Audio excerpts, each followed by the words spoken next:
اعوذ باللہ من الشیطان الرجیم بسم اللہ الرحمن الرحیم سورۃ التحریم مدنیہ یا ایھا النبی لم تحرم ما احل اللہ لک تبتغی مرضات ازواجک واللہ غفور رحیم قد فرض اللہ لکم تحلۃ ایمانکم واللہ مولاکم وهو العلیم الحکیم وَإِذْ أَسَرَّ النَّبِيُّ إِلَى بَعْضِ أَزْوَاجِهِ حَدِيثًا فَلَمَّا نَبَّأَتْ بِهِ وَأَظْهَرَهُ اللَّهُ عَلَيْهِ عَرَّفَ بَعْضَهُ وَأَعْرَضَ عَنْ بَعْضٍ فَلَمَّا نَبَّأَهَا بِهِ قَالَتْ مَنْ أَنبَأَكَ هَذَا قَالَ نَبَّأَنِيَ الْعَلِيمُ الْخَبِيرُ إن تتوبا إلى الله فقد صغت قلوبكما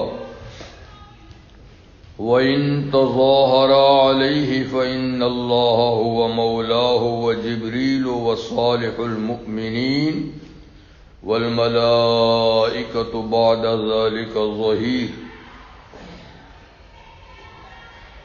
عسى ربه إن طلقكن أن يبدله أزواجا خيرا منكن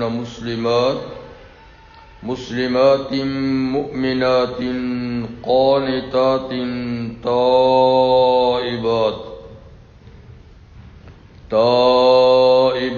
عابدات سائحات طيبات وابكارا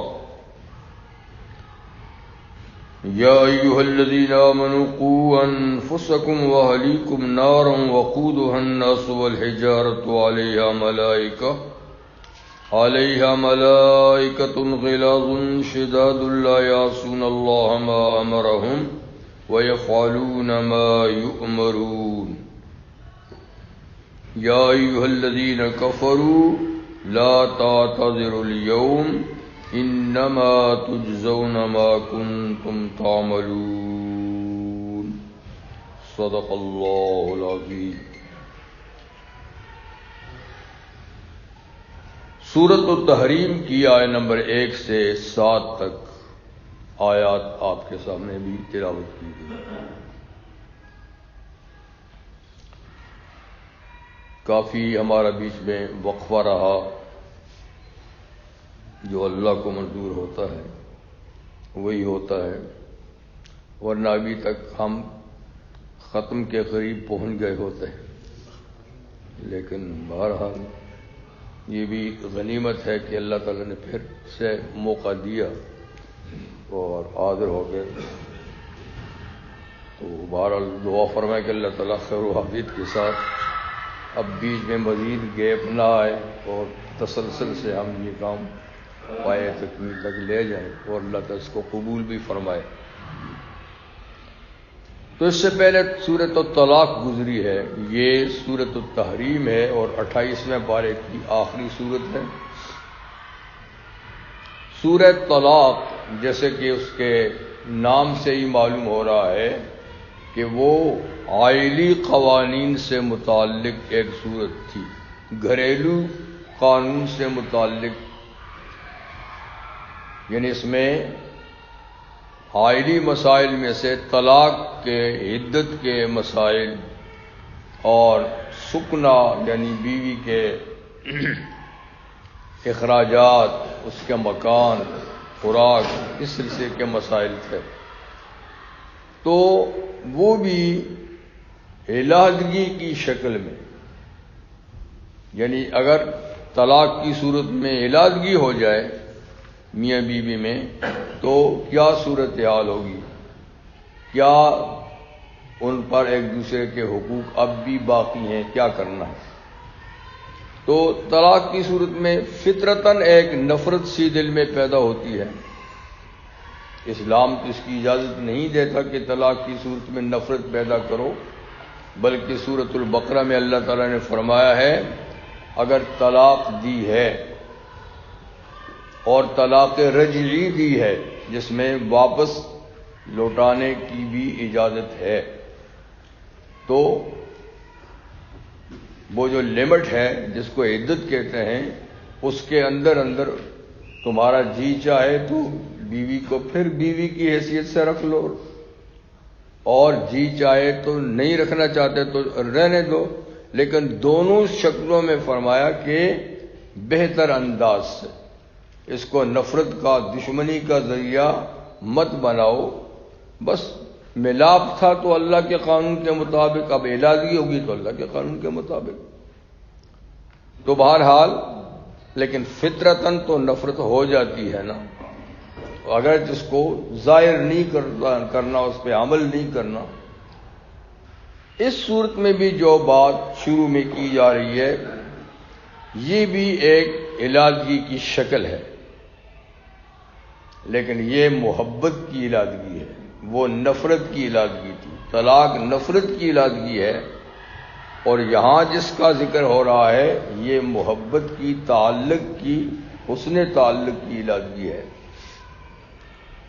تو اس میں جو جتنی آیات تلاوت کی گئی ہیں، پہلا رکوع ہے، اس میں تو ایک ہی بات ذکر ہے جس کا تعلق نبی کریم صلی اللہ علیہ وسلم اور آپ کی ازواج مطہرات کے ساتھ ہے۔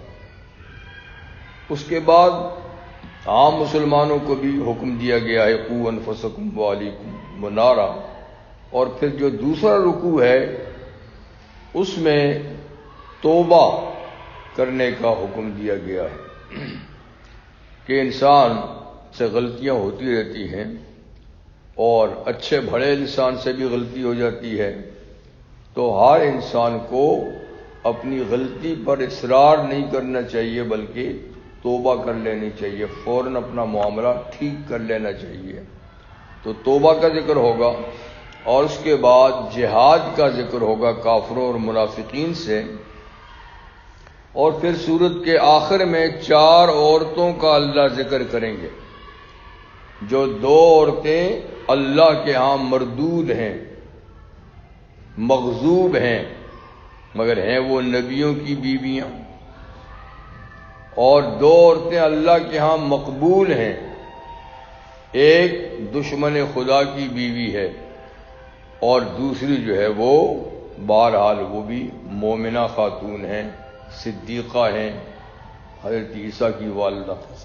تو 4 خواتین کا گویا ذکر ہوگا جو کافرہ ہیں، وہ بھی نبیوں کی بیویاں ہیں، فرمایا وہ بچ نہیں سکیں، کفر کی وجہ سے ان کو کوئی بچا نہیں سکا، مرتے ہی اللہ کا حکم ہوا ادخلوا النار مع الداخلین، جاؤ جہنم میں جانے والیوں کے ساتھ۔ تو عظیم الشان نبی بھی ان کو ان کے شوہر نہیں بچا سکے، اور دوسری طرف سے ایک فرعون کی بیوی ہے، فرعون جیسا کافر اعظم، شوہر ہونے کے باوجود بیوی نیک پاک مسلمان ہے، تو اس کی بیوی ہونے سے کوئی نقصان اس کو نہیں ہو، سیدھی جنت میں چلے گی مرنے کے بعد جی۔ اور ایک ہے جو بہرحال وہ مومنہ ہے، مومن کی بیٹی ہے، مومن کی ماں ہے، نبی کی ماں ہے، اس کی تو شان ہی بلند ہے۔ تو یہ آخر میں اس کا ذکر ہوگا۔ ٹھیک، تحریم اس سورت کا نام ہے، تحریم حرام سے ہے، حرم یحرم تحریم، یعنی کسی چیز کو حرام قرار دینا، کسی جائز چیز کو اپنے لیے ممنوع قرار دینا۔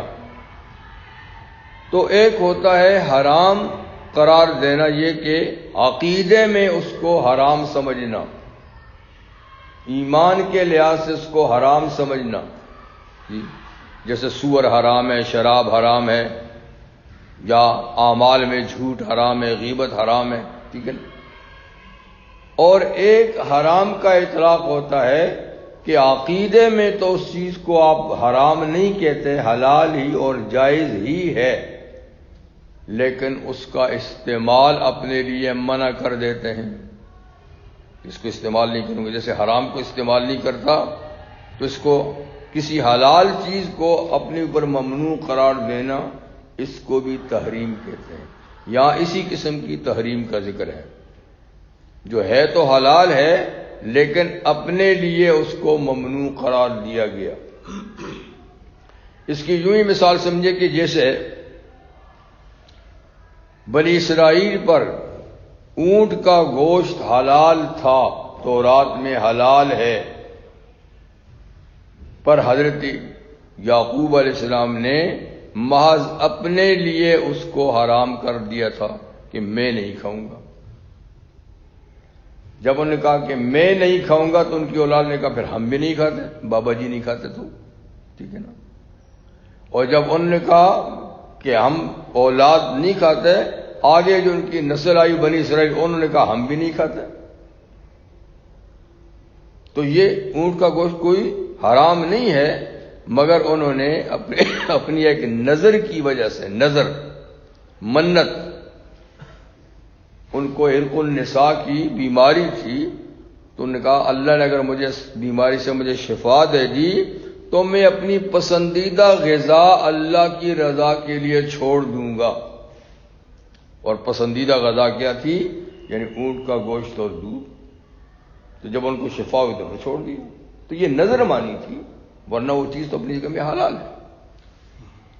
جیسا فرمایا کل طعام کان حل لبنی اسرائیل، سب کھانے پینے کی چیزیں حلال تھیں بنی اسرائیل کے لیے، الا ما حرم اسرائیل علی نفسہ، سوائے اس کے جو حضرت اسرائیل علیہ السلام یعنی یعقوب علیہ السلام نے اپنی ذات پہ اس کو حرام کیا تھا. حرام بمانے کہ میں استعمال نہیں کروں گا، پرہیز. جیسے ڈاکٹر ہمیں کئی چیزیں کھانے کی اجازت نہیں دیتے حالانکہ وہ حلال ہے. تو بہرحال اس کو بھی تحریم میں نے کہا کہتے ہیں. تو یہاں یہ واقعہ یہ ہوا کہ رحمت عالم صلی اللہ علیہ وسلم کی زندگی بالکل معمول کے مطابق ہوتی تھی، روزانہ کی زندگی. ان معمولات میں ایک عمل یہ ہوتا تھا کہ عصر کی نماز کے بعد آپ اپنی تمام بیویوں کے گھروں میں جاتے تھے، تھوڑی تھوڑی دیر کے لیے، خیریت معلوم کرنے کے لیے، ضروریات معلوم کرنے کے لیے. عصر کے بعد 5 منٹ 10 منٹ ایک کے بعد. اور رات کو پھر اس بیوی کے گھر جاتے تھے جہاں رات رہنے کا آپ نے نمبر لگا رکھا تھا. دن کے اندر باقی معمولات تھے، تبلیغ کے تھے یا دین کے جو کام تھے، لیکن عصر کے بعد ایک راؤنڈ لگاتے تھے. تو نبی کریم صلی اللہ علیہ وسلم ایک دفعہ اسی طرح راؤنڈ پہ نکلے بیویوں کے گھروں میں، تو حضرت زینب بنت جحش رضی اللہ تعالیٰ عنہ جو آپ کی کزن بھی تھی، ان کے گھر میں جب گئے تو ان اتفاقاً وہاں کوئی شہد کہیں سے گفٹ میں آیا تھا. تو آپ وہاں سے جب جانے لگے کہا کہ آپ ذرا ٹھہریے، میرے پاس شہد آیا ہے تو یہ تھوڑا سا آپ کو چکھا دوں. تو نبی کریم صلی اللہ علیہ وسلم کو شہد پسند تھا، بلکہ ہر میٹھی چیز آپ کو پسند تھی. کان رسول اللہ صلی اللہ علیہ وسلم یحب الحلوا والعسل، حدیث میں ہے کہ ہر میٹھی چیز اور بالخصوص شہد یہ آپ کو مرغوب تھے، پسند تھے. اور شہد تو ایسی چیز ہے، میٹھی بھی ہے، اور اللہ فرماتے ہیں اس میں فی شفاء للناس، لوگوں کے لیے شفا بھی ہے. تو آپ بیٹھ گئے، انہوں نے شہد کا شربت بنایا، آپ کو پلایا. تو اتنی سی دیر زیادہ لگ گئی، جو معمول کا ٹائم تھا اس سے آگے جانا تھا. اگلی بیوی انتظار میں کہ آج لیٹ کیوں ہو گئے ہیں. خیر وہاں لیٹ پہنچے تو انہوں نے پوچھ لیا کہ حضرت آج تھوڑا سا ہمارا ٹائم لیٹ کر دیا آپ نے. کہا نہیں کوئی ایسی بات نہیں تھی، زینب کے گھر میں شہد آیا تھا تو اس نے بس شہد پلانے کے لیے روک دیا تھا، تو میں شہد دیا اور آیا، بس اتنی سی دیر ہوئی. اچھا یہ بات ہوئی. چلو کوئی بات نہیں، آئی گئی ہوگی. آگے گئے تو جہاں کا لیٹ وہاں بھی لیٹ ہو گئے. انہوں نے پوچھ لیا. اچھا یہ دن تو گزر گیا، اگلے دن پھر شہد پلا دیا، پھر دیر ہوگی، پھر دیر ہوگی. اب ان دو بیویوں نے منصوبہ بندی کی کہ یہ ہمارا وقت تو روزانہ زینب لے لیتی ہے، یہ بات تو مناسب نہیں ہے. کوئی ایسا طریقہ کریں کہ حضور وہاں زیادہ ٹائم نہ لگایا کریں. اب روک تو سکتے نہیں حضور صلی اللہ علیہ وسلم کو کہ نہ رہے، تو کوئی ایسا طریقہ یہ ہے کہ وہ شہد کے لیے رکتے ہیں نا. تو اب کہ جب شہد پی کر آئیں تو آپ کہنا کیجیے آپ کے منہ مبارک سے تو مغافیر کی بو آ رہی ہے. دوسرے کا میں بھی کہوں گی. اور بو تو حضور کو بڑی ناپسند ہے، بو کا سنیں گے تو وہ شہد پینا چھوڑ دیں گے. ٹھیک، جب چھوڑ دیں گے تو ہمارا وقت جو وہاں لگتا ہے وہ سارا ادھر آئے گا. تو نیک نیتی تھی، اپنا وقت، حضور کا وقت تو بڑا قیمتی ہے، ایک نیک نیتی تھی لیکن منصوبہ اچھا نہیں تھا. تو شہد کی مکھیاں آپ کو پتہ ہے کہ یہ میٹھی چیز پر، خوشبودار چیز پہ بیٹھتی ہیں، گندگی پہ نہیں بیٹھتی فطرتاً. یعنی پھلوں پر، پھولوں پر بیٹھتی ہیں، چوستی ہیں، اسی سے شہد بنتا ہے. دوسری مکھی جو وہ گندگی پہ بیٹھتی ہے. تو مکھی کا فرق ہے. لیکن کبھی غلطی سے کوئی شہد کی مکھی غلط چیز پہ بیٹھ جائے تو اس کی جرم کی سزا بھی بڑی سخت ہوتی ہے. اگر کسی شہد کی مکھی نے دیکھا کہ دوسری غلط چیز پہ بیٹھی ہے، وہ آ کر اپنی جو لیڈر ہوتی ہے نا اس کو شکایت کرتی ہے. پھر اس کی گرفتاری کے لیے پولیس جاتی ہے، اس کو پکڑ کے لاتے ہیں، مقدمہ چلتا ہے، اس کو سخت سزا دی جاتی ہے، قتل کی سزا بھی دی جاتی ہے. کہ آپ گندگی پہ کیسے بیٹھی؟ تو نہیں بیٹھتی. لیکن ایک بوٹی ہے مغافیر جو اپنی ذات میں خراب نہیں ہے، ٹھیک ہے، وہ بھی ایک درخت ہے، ایک پودا ہے، لیکن اس میں کچھ ایک طرح کی بو ہے. اس پہ کبھی کبھی اس طرح مکھی بیٹھ جاتی ہے. وہ یعنی کوئی ناپاک چیز، گندی چیز نہیں ہے، لیکن اس میں بو. اور جو چیز وہ چوستی ہے اس کی شہد میں اسی کی بو آتی ہے. تو کبھی کبھی مغافیر کے پودے پہ بھی مکھیاں بیٹھ جاتی ہیں. پھر تو نے کہا یہ ہم یہ کہیں گے. تو آئے تو ان کا بھی آپ لیٹ آئیں گے، کہا میں شہد بھی کرا، حضور مغافیر کی بو آتی ہے. کہا مغافیر نہیں، میں نے تو شہد پیا زینب کے گھر میں. کہا ہو سکتا ہے کہ مکھی مغافیر پہ بیٹھی ہو اور اس کا اثر شہد میں آیا ہو. ہاں آپ نے فرمایا ہو سکتا ہے. ایک نے کہا، دوسری نے بھی کہا کہ ہو سکتا ہے. تو چلو میں آئندہ کے لیے شہد نہیں پیوں گا.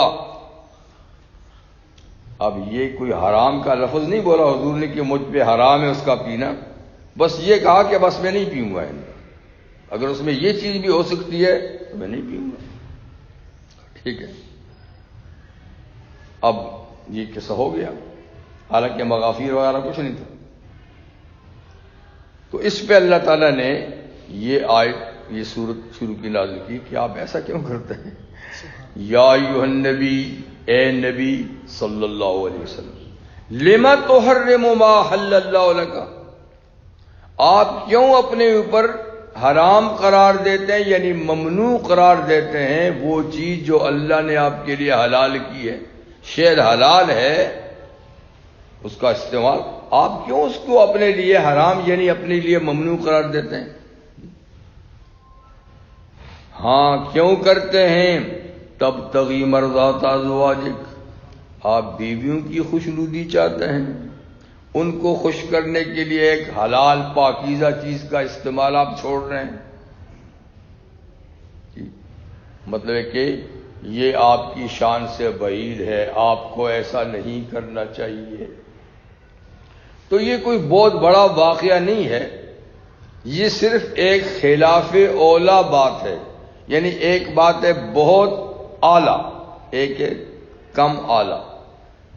تو نبی جب اس زیادہ اعلیٰ کو چھوڑ دے اور کم اعلیٰ کو اختیار کرے تو اس کے لیے وہ بھی مناسب نہیں ہوتی، اس میں بھی سرزنش ہو جاتی ہے، اس میں بھی باز پرس ہوتی ہے کہ آپ تو اتنے بلند ہیں، آپ نے اگرچہ یہ کام بھی جائز تھا، وہ بھی آپ کو وہ کرنا چاہیے تھا، یہ نہیں کرنا چاہیے تھا.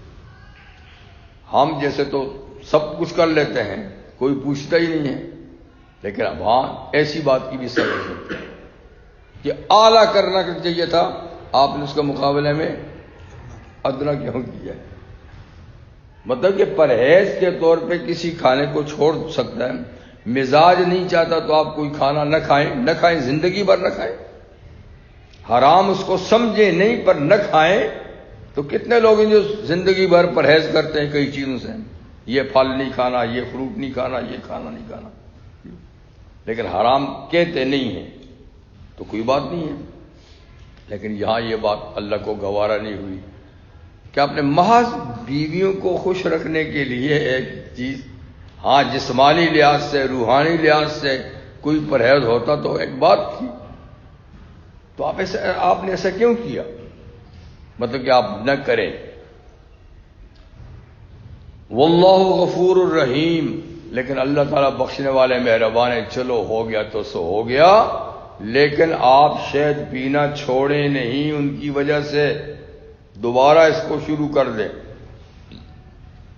باقی کہ آپ نے اس انداز سے کہا کہ میں نہیں شہد پیوں گا، جیسے کوئی قسم اٹھاتا ہے، یا قسم کا لفظ نہیں ہے لیکن قسم جیسے اٹھاتے ہیں، تو قسم کا کفارہ تو ہم نے بتایا ہوا ہے.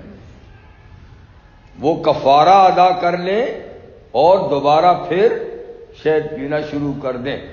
کوئی خوش ہوتا ہے، ناراض ہوتا ہے، کوئی بات نہیں ہے. قد فرض اللہ لکم تحلۃ ایمانکم، یقیناً اللہ نے مقرر کر لیا ہے تمہارے لیے حلال ہونا تمہاری قسموں سے. کوئی آدمی قسم اٹھا لے تو قسم سے نکلنے کا طریقہ بھی خدا نے تو مقرر کیا ہوا، کفارہ بھی تو مقرر کیا ہوا ہے، جو چھٹے پارے میں یا 7ویں پارے میں اللہ نے اس کو ذکر کیا ہے کہ پہلے تو قسم اٹھانی نہیں چاہیے.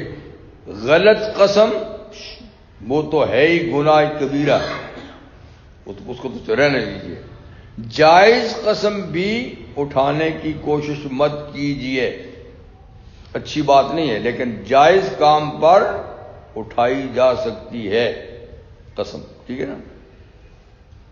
پھر یہ کہ آدمی بسا اوقات جلد باز قسم اٹھاتا ہے تو کسی ایسے کام پہ قسم اٹھا لیتا ہے کہ جو اس کو کرنا چاہیے وہ نہ کرنے کی قسم اٹھا لیتا ہے. تو ایسی قسم پوری نہیں کرنی چاہیے، اس کو توڑنا ضروری ہے.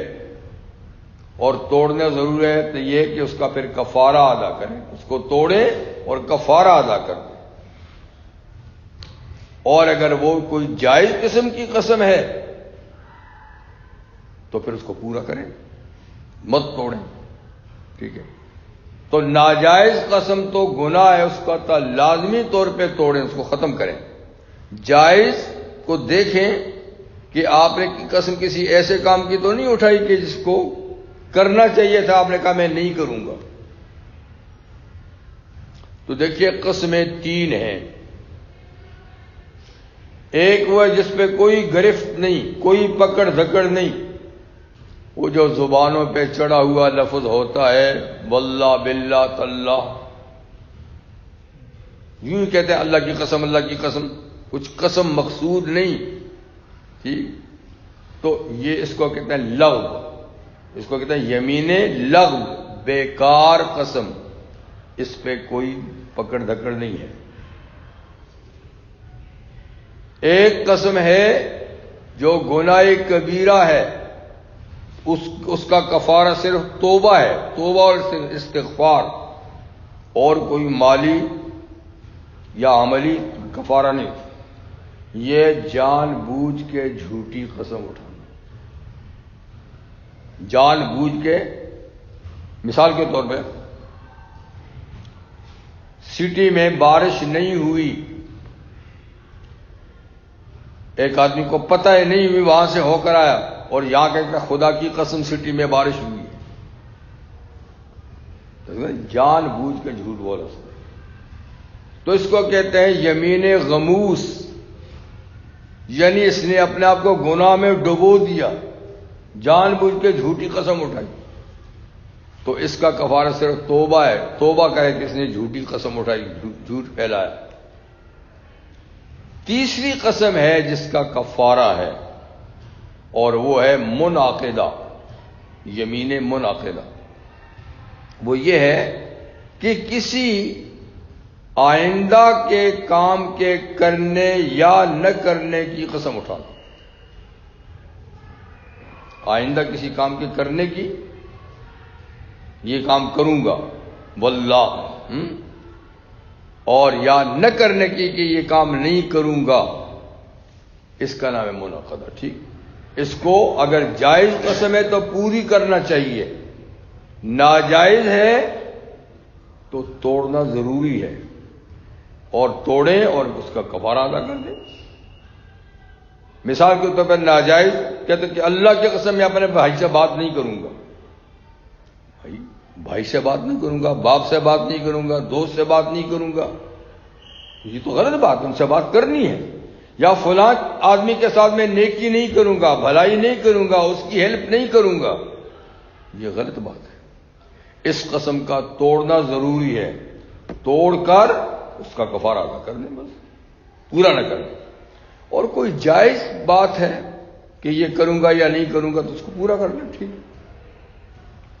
تو نبی کریم صلی اللہ علیہ وسلم نے فرمایا ہے کہ میں اگر کسی بات پہ قسم اٹھا لوں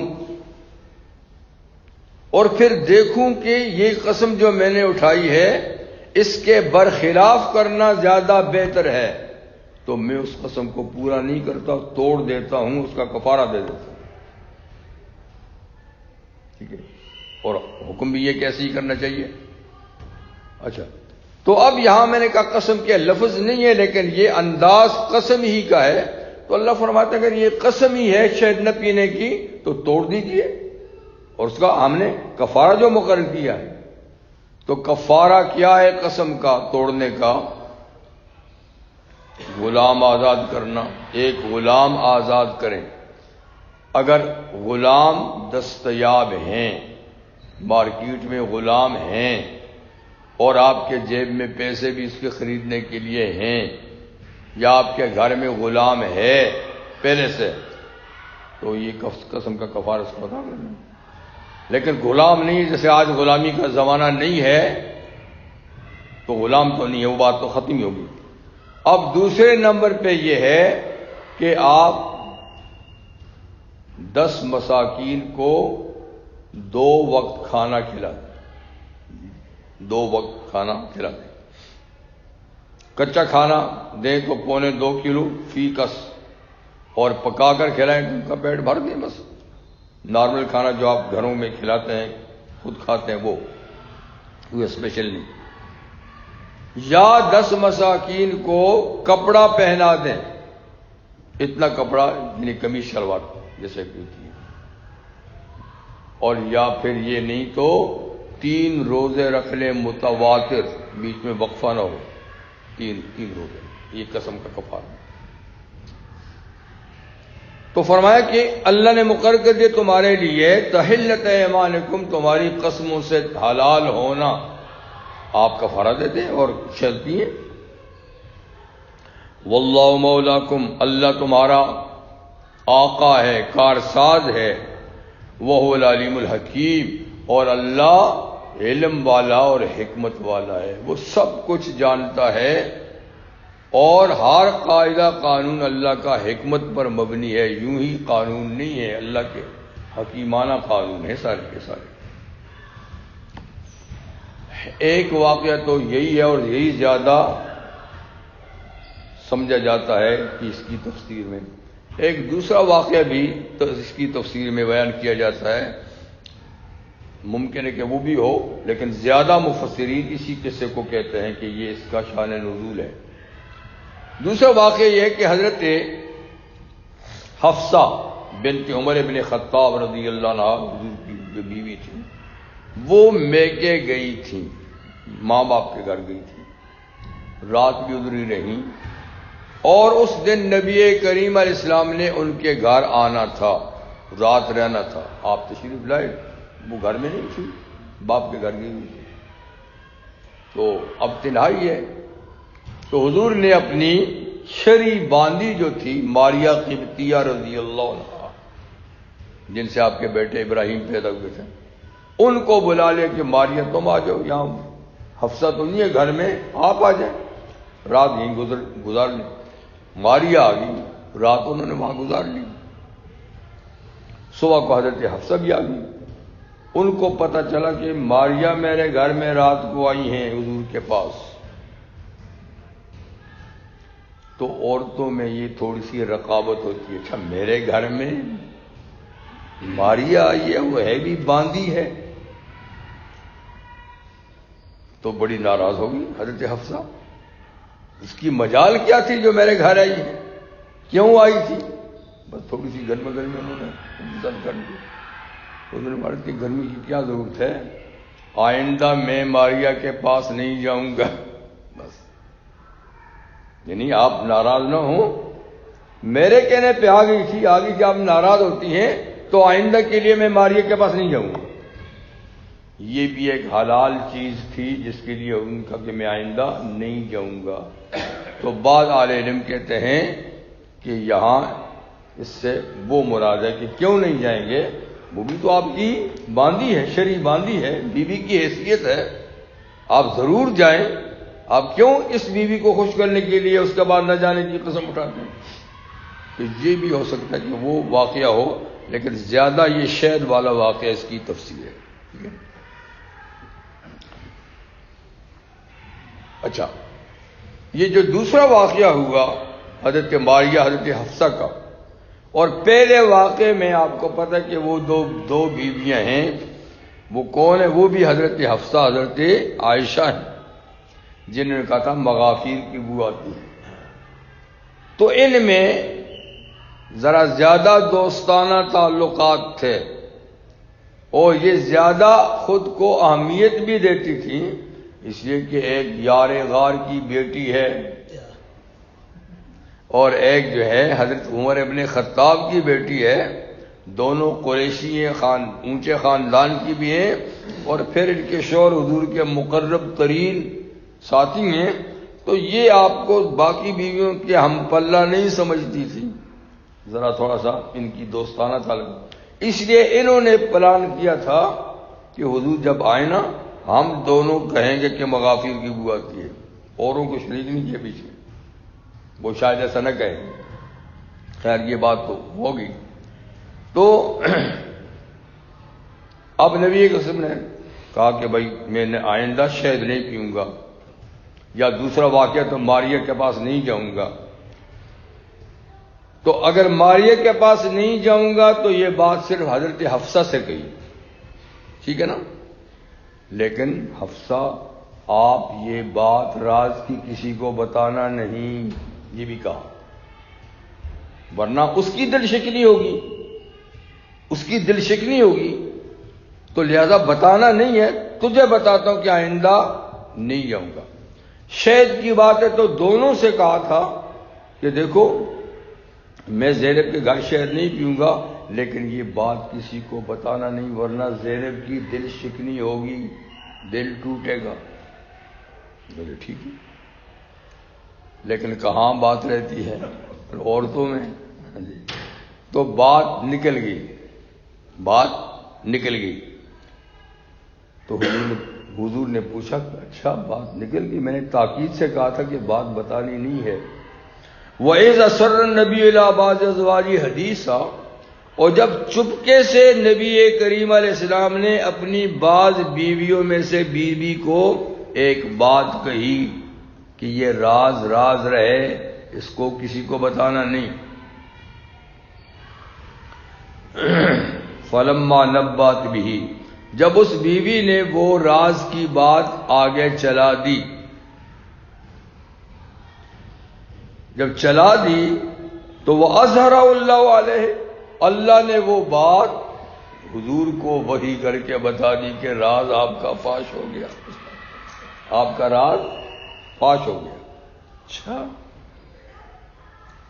تو حضور نے اس بیوی سے پوچھا، پھر عرف بعضہ وآردام بعض بات تو کہی حضور نے، بعض حضور نے بھی نہیں کی پوری تفصیل سے، بس تھوڑی سی کی کہ اچھا راز نہیں رہا۔ یہ آگے تفصیل نہیں کہ کس کس کو آپ نے بتایا، کیوں بتایا۔ اچھا وہ راز نہیں رہا، میں نے تاکید کی تھی کہ کسی کو بتانا نہیں۔ فلما نبأہا بہ، جب اس بیوی کو آپ نے بتا دیا کہ تو نے راز فاش کر دیا، قالت من انباک ھذا، اس نے پلٹ کے پوچھا آپ کو کس نے بتایا؟ میں نے تو اتنا رازدانہ انداز سے بتایا تھا کہ کسی کو کانوں کان خبر ہی نہ ہو، آپ کو کیسے پتہ چل گیا؟ آپ کو کیسے پتہ چل گیا کہ میں نے راز افشا کیا؟ آپ کی تو بھی بھلی ہے، میں کوئی عورتوں ہی سے باتیں سن کے معلومات کرتا ہوں، مردوں سے بات سنتا ہوں، میرا لنک کس کے ساتھ ہے؟ پتہ ہے کچھ؟ قال نبانی العلیم الخبیر، کا فرش والوں میں سے کسی نے نہیں بتایا، عرش والے نے بتایا ہے۔ نبانی العلیم الخبیر، مجھے تو ذات نے بتایا ہے جو سب علم رکھتا ہے اور سب سے باخبر ہے، سب سے باخبر ہے کہ تو نے راز افشا کر دیا۔ اچھا، ایک تو وہی بات تھی۔ دوسری بات، حضرت حفصہ کو حضور علیہ السلام نے یہ بھی کہی تھی کہ تو ناراض نہ ہو، ماریا کے آنے پہ ناراض نہ ہو، آئندہ ایک تو چلو میں اس کے پاس نہیں جاؤں گا، دوسری ایک تجھے خوش کرنے کی بات بھی بتا دوں، میرے مرنے کے بعد ابو بکر خلیفہ ہوگا، اس کے بعد تیرا باپ خلیفہ ہوگا، لیکن یہ بات کسی کو بتانی نہیں۔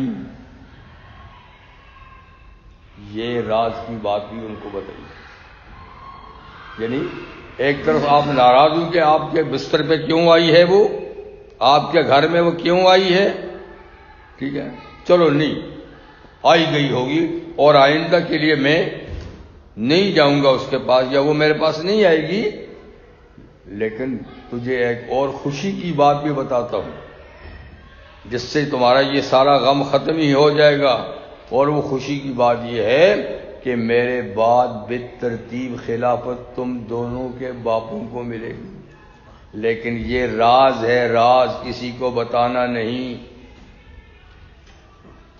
لیکن یہ راز پھر راز نہ راون اور ایک دوسرے کو بتا دیا، کیونکہ صراحت سے حضور نے اپنے بعد کسی کو خلیفہ تو نہیں بنایا نا، کسی کو بھی خلیفہ نہیں بنایا۔ وہ لوگ ویسے ہی کہتے ہیں کہ جو قلم کرتاس لایا تھا تو حضرت علی کی خلافت لکھوانا چاہتے تھے، لیکن حضرت عمر نے نہیں لکھوانے دی، وہ تو گپے ہیں۔ اصل میں حضور نے یہ پیشن گوئی کی تھی، لکھوایا کسی کا نام نہیں،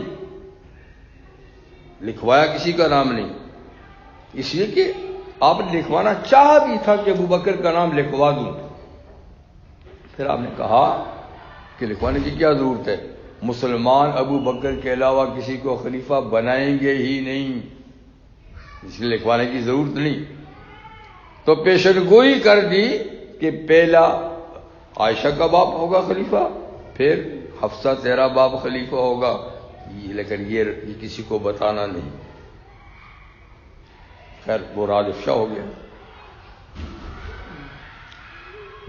اب جب راز افشا ہو گیا تو یہ دونوں بیویاں جو ہے نا دل میں پشیمان ہو کہ وہ ہمارا پلان فیل ہو گیا، ٹھیک ہے نا، ہم نے زینب کے گھر میں شہد سے روکنے کے لیے ساری پلاننگ کی تھی، لیکن سب باتیں فیل ہو گئیں۔ اب دل میں پشیمان ہو کہ ہم نے ایسا منصوبہ نہیں بنایا ہوتا تو اچھا تھا، نہ بنایا ہوتا تو اچھا تھا۔ تو اب دل میں پشیمان ہوگی تو اللہ تعالیٰ کی طرف سے حکم آیا کہ پشیمان ہو گئی ہو تو اب توبہ کر لو نا، بس بات ختم ہوگی، کوئی اتنا بڑا قصہ تو ہے ہی نہیں ہے۔ ہاں، ان تتوبا الی اللہ، اگر تم دونوں اللہ کی طرف توبہ کر لو، رجوع کر لو، غلطی کو تسلیم کر لو کہ ہم نے جو کرنا تھا، اگرچہ اس کو سازش نہیں کہہ سکتے، اس کو کوئی بدنیتی نہیں کہہ سکتے، یہ رسول اللہ کی عشق و محبت میں ان کا پورا پورا وقت لینے کے لیے ایک پلاننگ تھی، لیکن بہرحال ٹھیک نہیں تھی۔ تو اب تمہارے دل مائل ہو گئے ہیں غلطی پر، تو تم اللہ کی طرف رجوع کر لو۔ ان تتوبا الی اللہ فقد صغت قلوبکما، تو تمہارے دل بھی توبہ کی طرف مائل ہو چکے ہیں، کر لو۔ وَإِن تَظَاهَرَ عَلَيْهِ، اور اگر تم دونوں نبی کے مقابلے میں اور آگے بڑھو گی، تظاہر کا معنی ہے نا، وہ جیسے ہمارے ہاں مظاہرے کرتے ہیں، مظاہرے دباؤ ڈالنا، دباؤ ڈالنا۔ ان تظاہر علیہ، اگر تم ان پہ دباؤ ڈالو گی، اس طریقے سے کرو گے ان کا وقت لینے کے لیے، تو دباؤ نہیں چلے گا، دباؤ نہیں چلے گا۔ اس لیے کہ تم یعنی کون ہوتی ہو دباؤ ڈالنے والی؟ ان تتوبا الی اللہ فقد صغت قلوبکما وان تظاہر علیہ، فکر کی بات نہیں ہے، فإن اللہ هو مولاه، تو بے شک اللہ جو ہے نا وہ آقا ہے محمد رسول اللہ صلی اللہ علیہ وسلم کا۔ تم مقابلے میں کیا کر سکو گی؟ اللہ جو ہے وہ ان کا مولا ہے، اللہ ان کا کارساز ہے، اللہ ان کا دوست ہے جی۔ ایک وہ جبریل، پھر ہمہ وقت جبریل ان کا خادم ہے، سید الملائکہ، ان کی ڈیوٹی ہے ان کی خدمت کرنا۔ اللہ آقا ہے، جبریل خادم ہے جس کے نیچے سارے فرشتے ہیں، اتنی بڑی فوج ہے۔ وما یعلم جنود ربک الا ہو، آپ کے رب کی فوج کو اللہ کے سوا کوئی نہیں جانتا، آپ کے رب کی فوج کو آپ کا رب ہی جانتا ہے کہ کتنی ہے، کوئی نہیں جانتا۔ تو کتنی مخلوق ہے، فرشتے ہیں، وہ بھی محمد رسول اللہ کے خادم ہیں، اس لیے کہ ان کا چیف آف اسٹاف خادم ہے۔ وصالح المومنین، ان کو چولیے رہنے دیجئے، وہ اوپر کی کائنات کی مخلوق ہیں۔ یہاں فرش زمین پہ جو جتنے نیک مومن ہیں وہ بھی ان کے ساتھی ہیں۔ صالح المومنین، نیک مومن، جن میں ابو بکر صدیق صف اول کا مومن، عمر ابن خطاب، عثمان غنی، یہ سب بھی تو ان کی فوج ہے۔ تو تم دو کیا کر لو گی؟ اگر تم ان کے مقابلے میں مظاہرہ کرو گی تو تم دو کیا کر لو گی؟ اللہ ان کا، جبریل ان کا، صالح مومن ان کے جی۔ والملائکۃ بعد ذلک ظہیر، اور ان کے علاوہ باقی جتنے فرشتے بھی ہیں عرش کے، فرش کے، وہ بھی ان کے بعد ان کے ہی مددگار ہیں، وہ بھی محمد صلی اللہ علیہ وسلم کے مددگار ہیں۔ اب بتاؤ، ساری کائنات ایک طرف، تم دو کیا کر لو گی؟ تم دو کیا کر لو گی؟ اس لیے تم پشیمان ہو گئی ہو، جلدی سے توبہ کر لو، بس بات ختم ہو جائے گی۔ پھر اللہ تعالیٰ مزید اسی بات کو آگے بتاتے ہیں، لیکن حضور صلی اللہ علیہ وسلم کے بارے میں کتنی بات بتائی۔ پھر آگے فرماتے ہیں کہ تم شاید یہ سمجھو کہ تم جیسی اور بیویاں ان کو نہیں ملیں گی اگر تم نے اسی طرح کا رویہ اختیار کیا، رستہ نہ بدلا، اور انہوں نے تم کو اپنے پاس سے علیحدہ کر لیا، تو کیا ان کو بیویاں نہیں ملیں گی؟ فرمایا نہیں، وہ تم سے زیادہ اچھی بیویاں ہم ان کو دلائیں گے۔ عسیٰ ربہ، قریب ہے کہ محمد صلی اللہ علیہ وسلم کا رب ان طلقکن، اگر تم سب بیویوں کو، موجود بیویوں کو وہ طلاق دے دیں، اپنے سے الگ کر لیں، تو قریب ہے ان کا رب ان یبدلہ ازواجا، کہ اس کے بدلے میں ان کو اور بیویاں دے دے، خیرا منکن، جو تم سے بھی اچھی رہیں گی، وہ ان کو بالکل ستائیں گی نہیں، بالکل تابعدار ہوں گی جی۔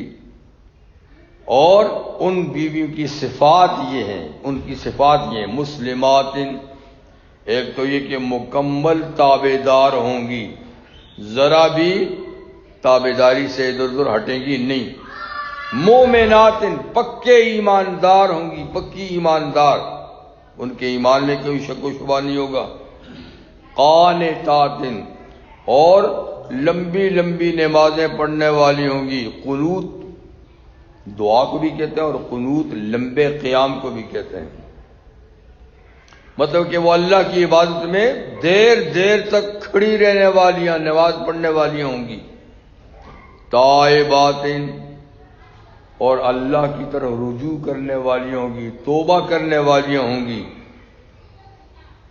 عابدات، ہمہ قسم، نماز کے علاوہ ہر قسم کی عبادت کرنے والی ہوں گی، مطلب کہ جتنی بھی عبادت کی قسمیں کر، اور صائحات، روزے رکھنے والیاں بھی ہوں گی، یہ ان کے اندر صفات ہوں گی۔ اگر محمد صلی اللہ علیہ وسلم تم کو طلاق دے دے گا، ان صفات کی حاملہ عورتیں اللہ ان کو بطور بیویاں دے گا، اور اس میں پھر سیبات، کچھ وہ بھی ہوں گی جو پہلے سے شوہر والیاں ہوں گی، ان کی شادیاں پہلے ہوئی ہوں گی لیکن اس وقت وہ ختم، اور اب کارا، کنواریاں بھی ہوں گی، کنواریاں بھی ہوں گی۔ تو اللہ تعالیٰ اس وقت صرف حضرت عائشہ کنواری یعنی آئی ہے، باقی سب سیبہ ہیں، جن کے پہلے شوہر تھے، جو طلاق یافتہ ہیں یا بیوہ تھیں جیسے، تو سیبہ اس کو کہتے ہیں جس کی ایک دفعہ شادی ہو چکی ہو، پھر اس کو طلاق مل گئی یا اس کا میاں انتقال کر گیا، وہ سیبہ ہے۔ تو سیبہ قسم کی بھی بیویاں دیں گے، کنواریاں بھی دیں گے۔ اب یہ دونوں قسم کی کیوں کہا؟ اس لیے کہ بسا اوقات کنواری اچھی رہتی ہے، لیکن کبھی کبھی جس نے پہلے سے شادی کی ہو وہ اچھی رہتی ہے، اس لیے کہ تجربے کے لحاظ سے دیکھو تو سیبہ اچھی رہتی ہے جی، اور پیار اور محبت کے لحاظ سے دیکھو تو کنواری اچھی رہتی ہے۔ اس نے تو سب کچھ دیکھا ہوا ہوتا ہے، اس نے کچھ دیکھا ہی نہیں ہے، ٹھیک ہے نا۔ تو حضور کی سب بیویاں سیبہ تھیں سوائے حضرت عائشہ رضی اللہ عنہ کی۔ حضرت جابر بن عبداللہ رضی اللہ عنہ، ان کے والد حضرت عبداللہ جنگ احد میں جب شہید ہو گئے تو یہ ان کے اکلوتے بیٹے تھے حضرت جابر، 10 بہنوں کا ایک بھائی، 10 بہنیں ایک بھائی، جابر ایک اکیلے۔ تو باپ کا انتقال ہو گیا، شہید ہو گئے، اب بیٹیاں سب یعنی گھر میں سب بہنیں ہیں، تو انہوں نے شادی کی حضرت جابر نے۔ دیکھیے شادی میں حضور کو نہیں بلایا، شادی میں حضور کو نہیں بلایا، ہمارے ہاں تو امام صاحب کو نہ بلائیں تو شادی ہی نہیں ہوتی، یہ کیسی شادی؟ دوست کو نہ بلائیں یہ کیسی شادی؟ مجھے تو بلایا نہیں، نکاح تو میں نے پڑھانا تھا۔ اسلام میں شادی بہت سادی بات، حضور بھی پرواہ نہیں کرتے تھے، بلایا نہیں بلایا کوئی بات نہیں۔ عبد الرحمن بن عوف نے شادی کی، نہیں بلایا، آپ نے دیکھا یہاں دھبا لگا ہوا تھا، اب دھبا کیسا ہے؟ کہا جی شادی کر کے آئے۔ آپ نے یہ نہیں کہا کہ تو عشرہ مبشرہ میں سے ہے، خاص لوگوں میں سے ہے، مجھے نہیں بتایا اور شادی کر لی۔ صرف پوچھا کہ کس سے شادی کی ہے، کتنا مہر دیا ہے، بس۔ پھر یہ کہا کہ ولیمہ کر لینا، یہ بھی نہیں کہا کہ ولیمے میں مجھے بلانا۔ تو حضرت جابر نے شادی کی، حضور سے پوچھا ہی نہیں، کہاں کر رہا ہوں، مشورہ کر رہا ہوں، یا آپ نکاح پڑھائیں یا فلاں نہ. تو آپ کا کہنا کہ حضور میں نے شادی کی. آپ نے فرمایا سیبہ سے کی ہے یا کنواری سے کی ہے؟ یعنی تو نوجوان آدمی ہے. اس نے کہا حضور بس میں نے تو سیبہ سے کی. آپ نے کہا تو کنوارا تھا، تو کنواری سے کرتا تو زیادہ پیار محبت ہوتی تم دونوں میں. اس نے کہا یہ آپ تو ٹھیک فرماتے ہیں، بات تو ایسی ہے، لیکن میری 10 بہنیں ہیں جس میں سے صرف 3 شادی شدہ ہیں، 7 کنواریاں ہیں گھر میں. اگر میں ان جیسی کنواری لڑکی لے آتا تو سب لڑکیاں کھیلتی گھروں میں، تو ان کی تربیت، میری بہنوں کی تربیت کون کرتا؟ وہ تو انہی جیسی ہوتی. تو میری بہنیں تربیت کے بغیر رہ جاتی. تو میں نے اپنا ذوق چھوڑا بہنوں کی غرض سے کہ ان کی تربیت و دیکھ بھال ہو. میں نے سیبہ سے شادی کی، ٹھیک ہے نا. تو سیبہ سے شادی بھی بسا اوقات مفید ہوتی ہے. اس لیے نے فرمایا کہ آپ کو ہم سیبہ بھی دیتے، کنواری بھی دیتے، جیسے سوکھتے ہیں. یہ بیویوں کو فرمایا، لیکن ایسا ہوا نہیں. نہ حضور نے ان کو طلاق دی، نہ ان سے حضور ناراض ہوئے. معلوم ہوا کہ ان سے اچھی عورتیں نہیں تھیں. آپ کی بیویوں سے کوئی اچھی عورتیں نہیں تھیں، ورنہ اللہ طلاق دلا کر ان کو گھر میں بسا دیتا. اگر ان سے اچھی ہوتی، جیسے اللہ نے فرمایا کہ تم سے اچھی، تو تم سے اچھی چونکہ نہیں تھی، اس لیے معاملہ یہیں ختم ہو گیا اور نہیں آئی. ٹھیک ہے. تو ایک دفعہ پہلے بھی حضور صلی اللہ علیہ وسلم سے ایک معاملہ ایسا دوسرا ہوا تھا کہ انہی بیویوں نے جب جنگ خیبر ہوئی، ٹائم زیادہ تو نہیں ہو رہا، جنگ خیبر 7ویں ہجرت کے 7ویں سال ہوئی. تو اس وقت تک مسلمانوں کی مالی حالت بڑی خستہ تھی، کمزور تھی. خیبر فتح ہوا تو معاشی حالت ٹھیک ہو گئی، کیونکہ وہ بڑے باغات تھے، بڑی زمینیں تھیں. تو وہ جب صحابہ اکرام کو مال غنیمت کے طور پہ ملی تو سب خوشحال ہو گئے. جب خوشحال ہو گئے تو نبی کریم علیہ السلام کی بیویوں نے، ہماری ماؤں نے مل کر حضور سے ایک درخواست پیش کی، اور اس سلسلے میں انہوں نے حضرت ام سلمہ رضی اللہ تعالیٰ عنہ کو اپنا امیر بنایا کہ بات آپ کریں، ہم آپ کے پیچھے ہیں. سب بات نہیں کریں گی، آپ بات کریں.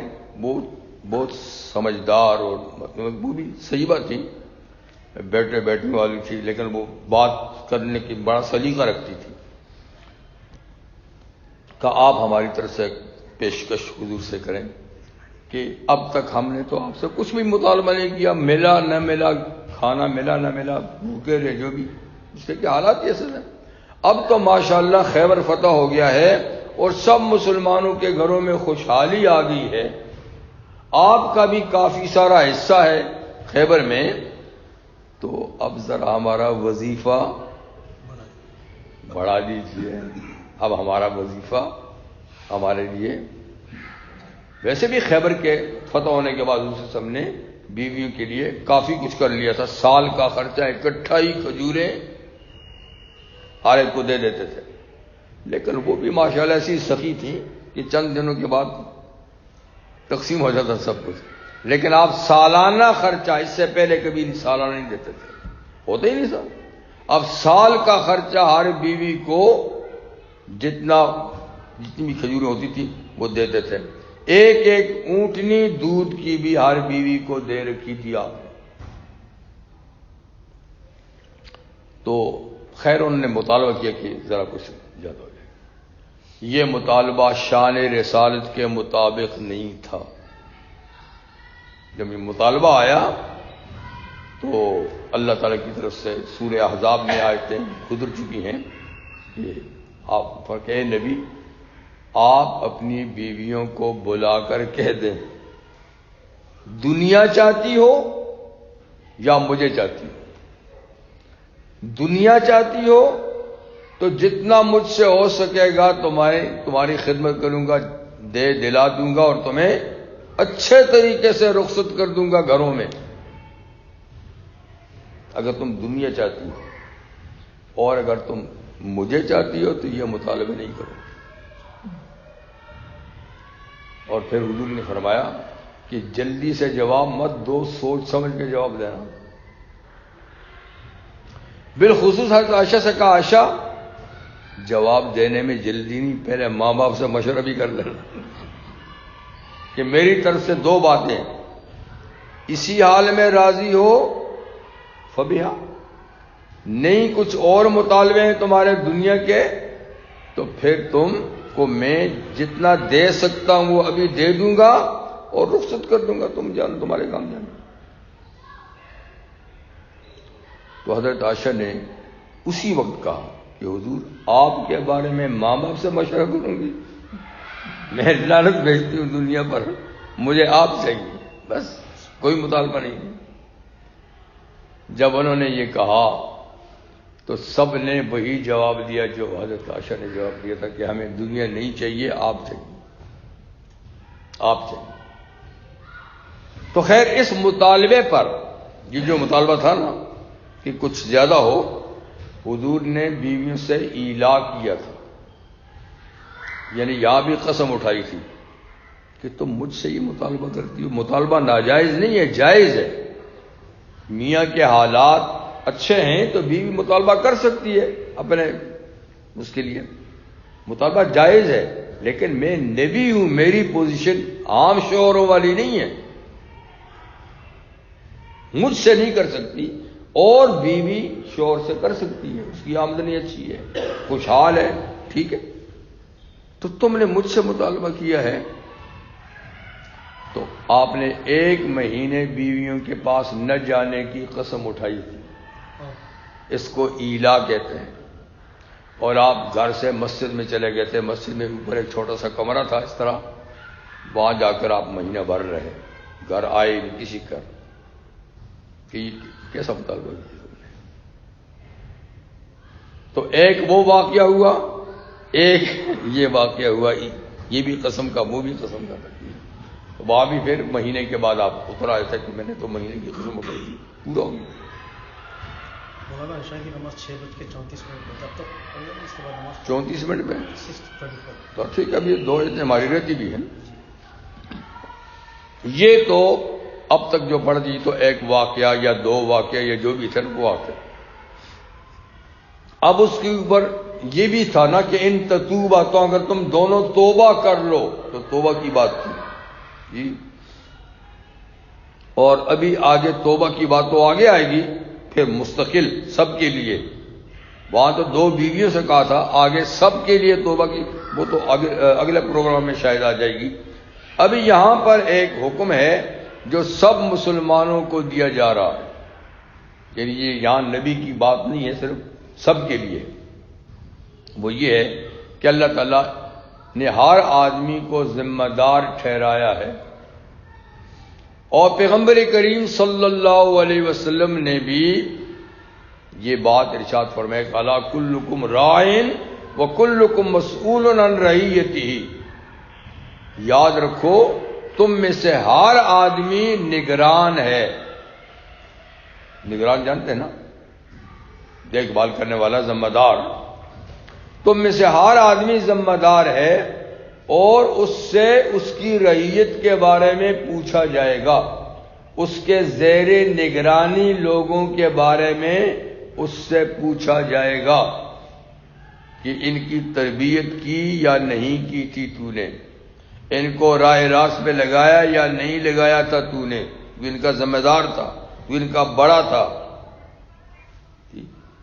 تو اللہ اسی ذمہ داری کا ذکر کرتے ہیں، یا ایھا الذین آمنوا، اے ایمان والو، قوا انفسکم واہلیکم نارا، بچاؤ اپنے آپ کو اور اپنے اہل و عیال کو نارا، جہنم کی آگ سے بچاؤ، اپنے آپ کو بھی بچاؤ، اپنے اہل و عیال کو بھی جہنم کی آگ سے بچاؤ۔ تم ذمہ دار ہو اپنے بچانے کا بھی ان کے بچانے کا. تو یہ اللہ تعالیٰ نے ایک ذمہ داری عائد کی ہے. جی